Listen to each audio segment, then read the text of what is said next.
You want to make six figures, you can't just be talking about you want to make six figures. You hear what I'm saying to you tonight? If you do the three things I tell you to do tonight, I guarantee you, whatever it is you want to do in life, you'll be able to do. You will be able to accomplish whatever you want to academically, financially, relationally, whatever. So three things. All right, now I'm gonna tell you the story. I gotta get out of here. And the story is about, you guys have probably heard about this before. It was a young man who, he wanted to make a lot of money, and so he went to this guru, right? And he told the guru, I want to be on the same level you on. And so the guru said, if you want to be on the same level I'm on, I'll meet you tomorrow at the beach at 4 a.m. He liked the beach. I said, I want to make money. I don't want to swim. Guru said, if you want to make money, I'll meet you tomorrow, 4 a.m. So the young man got there at 4 a.m. He all ready to rock and roll, got on the suit. He should have wore shorts. The old man grabs his hand and said, how bad do you want to be successful? He said, real bad. He said, walk on out in the water. So he walks out into the water. Watch this. When he walks out into the water, it goes waist deep. So he like, this guy crazy. Adrian, he like, I want to make money. He got me out here swimming. I didn't ask to be a lifeguard. I want to make money. He got me in. So he said, come out a little further. Walked out a little further. Then he had it right around this area, the shoulder area. So this old man crazy. He's making money, but he crazy. He said, come on out a little further. He came out a little further. It was right at his mouth. My man like, I'm about to go back in here. This child is mine. So the old man said, I thought you said you wanted to be successful. He said, I do. He said, walk a little further. He came, dropped his head in, held him down, hold him down. My man didn't scratch it, hold him down. I got you. I know you brushed it out, but I got you. He had him held down. I need you for an illustration. He had him held down. Just before my man was about to pass out, he raised him up. He said, I got a question for you. Somebody answer the question for me. He said, when you were underwater, what did you want to do? Lee, I'm looking for a different word though than lip. What's that word? He said, I wanted to breathe. He told the guy, he said, when you want to succeed as bad as you want to breathe, then you'll be successful. I don't know how many of y'all got asthma in here today, but if you ever had an asthma attack before, you short of breath, SOB, shortness of breath, you wheezing. The only thing you trying to do is get some air. You don't care about no basketball game. You don't care what's on TV. You don't care about nobody calling you. You don't care about a party. The only thing you care about when you're trying to breathe is to get some fresh air. That's it. And when you get to the point where all you want to do is be successful as bad as you want to breathe, then you'll be successful. And I'm here to tell you, number one, that most of you say you want to be successful, but you don't want it bad. You just kind of want it. You don't want it badder than you want to party. You don't want it as much as you want to be cool. Most of you don't want success as much as you want to sleep. Some of you love sleep more than you love success. And I'm here to tell you today, if you're going to be successful, you've got to be willing to give up sleep.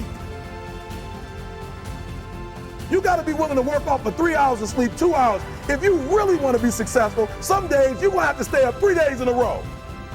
Because if you go to sleep, you might miss the opportunity to be successful. That's how bad you got to want it. You got to go days without, listen to me, you got to want to be successful so bad that you forget to eat. He says sleep is for those people who are broke. I don't sleep. He said, I got an opportunity to make a dream become a reality. Football players, how many football players? Got anybody like football in here? Raise your hand. Anybody like football? And watch this, there was a commercial. Emmitt Smith had won his first Super Bowl, and he had this commercial when he was lifting weights.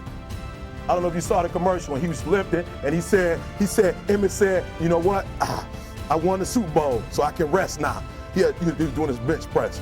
So he said, I won the Super Bowl, so I can rest now. So he throws up about 325, boom. And he rests for about 2 seconds. And he's boom, boom, boom. Did you see that? He'd already won a Super Bowl. He said, I think I'm going to take a rest. And he rests for how long? 1 second. Most of you won't be successful because when you're studying and you get tired, you quit. And I'm here to tell you today, if you got somebody came to my office the other day crying. I said, look, don't cry to give up. Cry to keep going.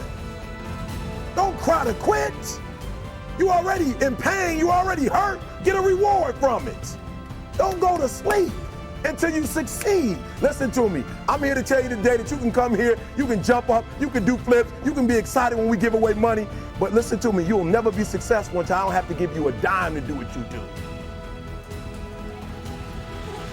You won't be successful until you say, I don't need that money, because I got it in here. So listen to me. Emmitt Smith said this at the end of the commercial. Emmitt Smith said, all men are created equal. Some work harder in preseason. I'm going to say it again because you might have missed it. All men are created equal. Some work harder in preseason. So that means that there are some people who are going to see the professor, going to see the TA. And even when the professor says, I don't meet with you, my TA meet with you, you say, I don't want to talk to your TA. I don't pay the TA. I pay you to teach me. So you're going to have to find some time to meet me. If I got to meet you at the mall, if I got to meet you at your house, you are going to see me. Listen to me. All men are created equal. Some work hard in preseason. When I went to college, guys were way smarter than me. 4.0s, 3.0. They went to the Ivy League high schools, came to Oakwood from these great high schools. Most of them are not doing what I'm doing. Why? Because it's not about where you come from. It's about heart. You come to a place where, being smart ain't enough. You got to have heart. That's number one. Watch number two. Catch number two. I wrote it down. I want to make sure you got it. It says, watch this. We're talking about sacrifice now. The important thing is this. You're writing while I'm saying it, because I only have about 3 more minutes. Listen to me. The most important thing is this: to be able at any moment to sacrifice what you are for what you will become. That's the number 2 thing. You got to catch that one. To be able to, listen to me, at any moment. Some of you can make sacrifices when Monday Night Football is not on. You can make a sacrifice. But when the game come on, for some reason, you just attached to it. For some of you, when your favorite show come on, you can make sacrifices on Sunday when ain't nothing going on. But when your favorite show comes on Monday, bam, some of you focus until the phone ring, and then you like, I gotta answer it. If I don't answer the phone, I'm gonna die. I'm saying to you today that there are some of you, if you give up your cell phone, you would be successful. But your cell phone is more important to you than your success. I'm gonna say it again. I'm gonna hurt somebody. Some of you need to give up your cell phone, because the time you spend on your cell phone could be used for your success. The time you could be using to be successful, you're using it on the cell. And the cell phone is not bringing you nothing but a bill. And somebody has told you you couldn't live without it. I'm talking about going deep now, giving up stuff. Watch what it says. To be able at any moment to sacrifice what we are for what we could be. I don't do well in math. You're right. You ain't never studied. I'm not good in writing because you have never written before. But I dare you to fail in writing for a whole year to see if you can get to the end. I dare you to fail. I dare you to take that same class over and over again. I dare you to stop dropping classes like you soft. Always want to give up. I'm dropping. Why are you dropping? We will live because one day we will become.